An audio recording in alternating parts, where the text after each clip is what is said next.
자, 이 가상 양자 대결에서 범야권 후보들이 크게 약진하면서 안철수, 오세훈, 안철수 이 두 후보 사이의 단일화에도 신경전이 묘하게 벌어지고 있습니다. 오 후보의 이야기부터 들어보시죠. 협상이 교착 상태에 빠지면 양 후보가 풀기로 하지 않았습니까? 그래서 오늘 아침에 전화로 여러 대화를 나눴고요. 지금 확실하게 말씀드리는 것은 단일화 시한은 분명히 지킵니다. 협상팀도 오늘 오후부터 다시 만나서 협상에 임하겠습니다. 그게 지금 말씀드릴 수 있는 전부입니다. 자, 단일화 협상이 삐그덕거리는 건 아니냐라는 관측이 나왔는데 오 후보는 시한은 지킨다라고 못을 박은 겁니다. 자, 안철수 후보의 이야기는 어떨까요? 들어보시죠. 저는 전적으로 다 수용하겠다. 그리고 통 크게 합의해 달라. 그렇게 저희 실무협상단에 이야기한 바 있습니다. 2번, 4번이 아닌 2번, 4번을 합해 더 큰 2번, 더 큰 야당을 만들어내는 것이 단일화의 목적이고 취지입니다. 선거 후에 윤석열 총장을 포함하는 더 큰 2번으로 만들어 국민의 기대에 보답하고자 합니다. 안철수는 박영선을 꺾을 것이고 저는 윤석열 총장을 포함하여 야권이 크게 합치는데 몸을 바칠 것입니다. 자, 안 후보의 이야기 들어봤는데 박정하 전 대변인 잠시 후에 이제 오세훈, 안철수 두 후보 간의 여론조사 결과도 좀 살펴볼 텐데 조금 전에 봤던 것만 하더라도 둘 다 오르긴 했지만 윤 실장님의 어떤 분석대로 오 후보의 약진이 좀 두드러졌다. 그러니까 안 후보가 4번을 고집했잖아요. 안 후보 측에서는. 그렇죠. 그런데 이제 2번이 더 큰 2번이 되겠다라는 메시지, 거기에 이제 윤 총장 메시지까지 좀 메시지가 더해지는 보셨는데 어떻게 들으셨습니까? 여러분들 말씀하셨고 저희가 뭐 그전부터 계속 얘기했습니다만 사실은 이 서울시장 야권 후보 단일화 문제는 서울시장 보궐선거 이후에 있을 야권의 개편과도 굉장히 밀접한 관계가 있기 때문에 저렇게 이제 2번이냐 4번이냐를 고집했는데 어제 후에 안철수 후보가 저렇게 이제 뭐 더 큰 2번을 얘기하면서 윤석열 전 총장까지 얘기를 하는 거 보면 좀 전에 우리 윤태훈 실장 해석 주신 것처럼 오세훈 시장의 약진 속에서 안철수 후보가 인전 마지막 카드마저도 좀 던지고 있는 듯한 느낌을 좀 들어요. 오늘, 마지막 카드. 오늘 15일이잖아요. 사실은 그 지금 뭐 단일화 협상이 좀 지지부진하고 뭐 그러고 있습니다만은 시간이 별로 남지 않았어요. 오늘 15일이면 원래 약속한 대로 하면은 내일 모레부터 내일 모레하고 글피까지 17, 18일간 여론조사가 들어가고 난 다음에 19일날 결과가 나오는 거거든요. 그러니까 오늘 내일까지 상황이 이제 어떻게 영향을 미치느냐인데 결국에는 단일화가 될 거다라는 전제로 해서 말씀을 드리면 지금 오세훈 시장의 약진 속에서 안철수 후보가 마지막 있을 수 있는 카드마저 던지고 오늘 내일간의 여론의 추이에 한번 기대해 보려는 그런 생각이 아닌가라는 느낌이 듭니다. 지금 현재 뭐 여론조사 설문 문항 가지고 그전에는 적합도가 우세하냐 아니면 경쟁력이냐라고 뭐 두 후보 진영에서 싸웠는데 지금은 좀 두 후보 모두 좀 상황이 뭐 그런 것도 의미가 없을 정도의 상황으로 가고 있는 상황이라 저는 좀 오늘 어제 던진 안철수 후보의 저 메시지가 오늘 내일간 서울 시민들 그리고 국민들한테 얼마나 어필이 되어서 최종적인 결과가 어떻게 될런지 한번 지켜볼 대목이라고 보여집니다. 오늘이 15일이고 이제 단일화 여론조사가 17일부터 시작되니까 오늘 내일 모레밖에 시간이 없다. 안 대표가 이번 카드가 내일 오늘 모레 본격적인 여론조사 직전에 이제 호소하는 마지막 카드다라는 개인적인 분석. 자, 손정혜 변호사님, 혹시 단일화가 아예 안 돼서 3자 대결로 펼쳐질 가능성 혹은 안철수, 오세훈, 안철수 두 후보 중에 한 분이 본격적인 단일화 여론조사 실시 전에 혹시 뭐 이제 드랍을 해서 중도 사퇴를 해서 한쪽에 힘을 실어줄 경우 뭐 양쪽 다 뭐 극단적인 경우인데 이럴 가능성은 없을까요?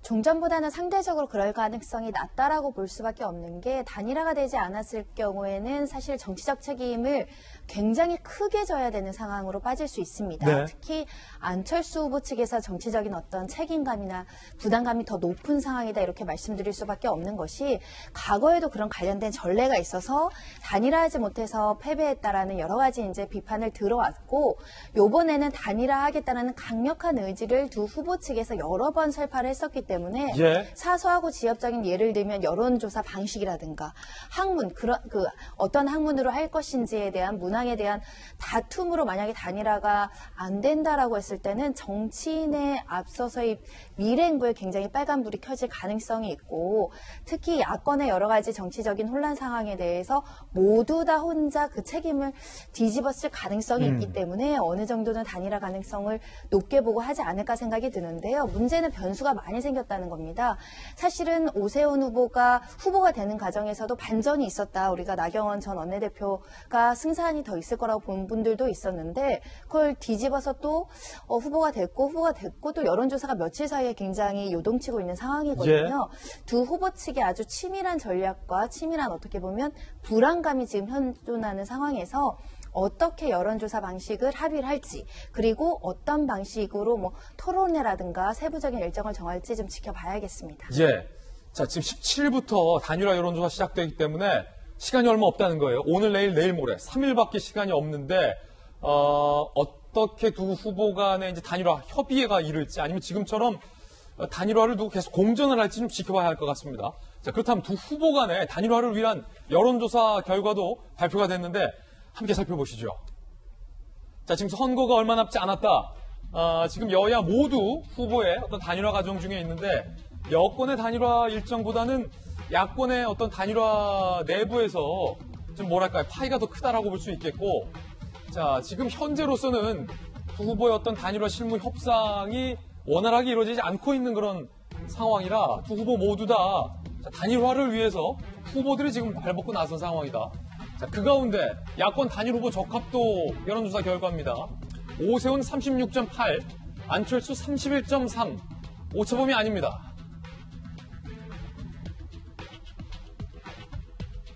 자, 이번엔 야권 단일 후보 경쟁력. 오세훈 34.5, 안철수 30.5의 결과를 보이고 있습니다. 자, 역시 오차범위 아닙니다.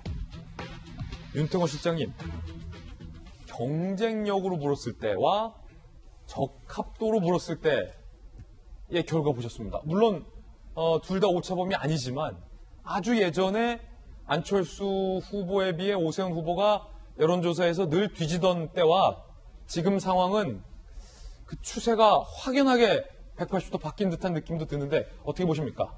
김종인 비대위원장의 뭐 예언이 뭐 맞았다 이런 보도들이 있잖아요. 김종인의 예언이 맞았다. 이게 반은 맞고 반은 안 맞은 거예요. 뭐냐면은 이런 거지 않습니까? 안철수는 빠질 거고 우리 후보는 올라갈 거다. 안철수는 안 빠졌고 우리 후보가 올라간 건 맞아요. 예. 그러니까 지금 야권 전체가 같이 붐업이 되고 있는 거라고 보면 될 것 같고요. 지금 원래 이제 경쟁력이라는 건 뭐냐면은 박영선한테 누가 이길 것 같으냐 이게 경쟁력이거든요, 실은.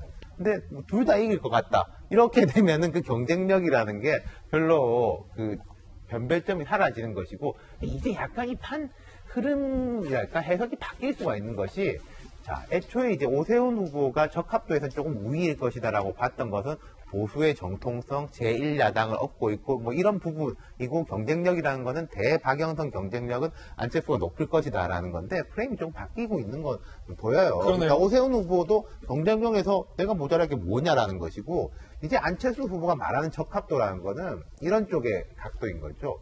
그냥 서울시장으로서의 적합도가 아니라 앞으로 야권 재편을 어떻게 이끌어낼 거냐. 내가 되고 한번 국민의힘이라는 이 울타리가 허물어져야지 윤석열도 자연스럽게 들어와가지고 합쳐질 거 아니냐라는 식의 적합도를 안철수 후보는 내세우는 것이 되는 것이고 오세훈 후보는 오히려 경쟁력을 내세우는 게 4월 8일부터 서울시장 당장 해야 되는데 뭐 이게 인수위가 있는 것도 아니고 해본 사람이 바로 잘하는 거 아니냐. 그러니까 이전에 우리가 봤던 적합도 경쟁력의 프레임이 지금 야권 우위로 되면서는 바뀐 적합도 경쟁력이 된다.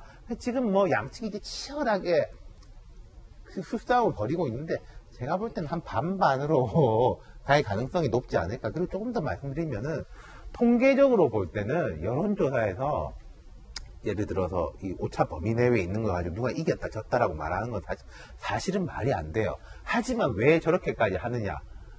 예를 들어서 너무 제가 거슬러 올라가는지 모르겠지만은 그리스 민주주의를 보면은 추첨으로도 공직자를 뽑았거든요. 그리스요? 네. 안 되면 추첨으로도 하는 거예요. 근데 이걸 저 두 사람이 동전 던지기를 할 수는 없는 것이고 모두가 수긍할 수 있는 룰을 찾는다. 그러니까 지금 이게 통계적으로 맞다 안 맞다를 떠나서 모두가 승복하고 수긍할 수 있는 룰을 찾는 것이 결국은 여론조사다. 이런 거겠죠.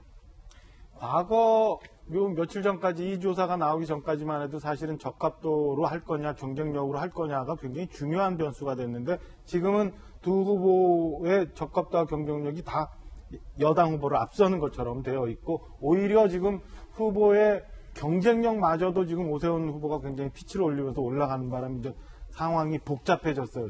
2, 3일간 굉장히 많은 조사들이 저는 또 쏟아져 나올 거라고 보여지는데 거기서도 상당한 변화들이 있을 텐데 결과적으로 그러면 전 마지막 경우의 수는 3가지가 남아 있을 거라고 보여집니다. 그러니까 야권 지지자들이 기대하는 것처럼 아름다운 협상을 통해서 아름다운 단일화 결과가 나오느냐 아니면 이 야권의 시장이 이렇게 점점 넓어지면서 두 후보가 붐업을 일으키는데 그러면 3자 대결에서도 과연 이길 수 있느냐 없느냐 이런 결과 가지고 또 협상이 난항을 겪고 마지막 하나는 저는 그 상황 추이나 이런 거에 바뀌어 가는 과정 속에 예. 저는 생각지 않은 두 후보 간에 누구가 굉장히 통큰 합의 내지는 통큰 결단의 경우도 있을 수 있다. 양보만 하는 거예요?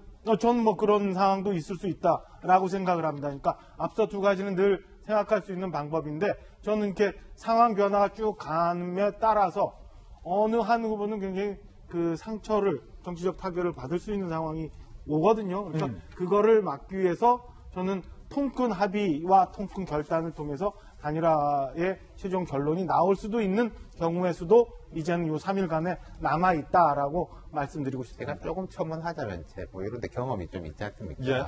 양 후보 측에서 제일 마지막에 지금 들고 있는 수는 이걸 거예요. 내가 어떻게 양보하느냐. 이건 뭐 내가 사퇴한다가 아니라 내가 어떻게 양보하느냐. 룰에 이건 여기에서 오. 이제 확 공개를 하면서 당신네가 이걸 그렇게 요구하는데 내가 양보하겠습니다. 라고 하는 게 가장 강력한 뭐랄까 이 여론조사의 선거운동이 되는 거죠. 그걸 어느 시점에서 할 것이냐. 그리고 내가 이걸 양보하는 게 또 너무 불리해지면 안 되니까 어느 정도 선까지가 이게 양보의 효과는 누리고 실리적인 타격은 작게 받을 것이냐. 이거 가지고 고민하고 있을 거예요. 둘 다. 네. 두 분이 이제 양보에 말씀해 주셨는데 조금씩 달라요. 이제 룰의 양보 아니면 아예 이번 선거에 대한 양보. 자, 어떻게 될지 좀 지켜봐야 될 것 같습니다.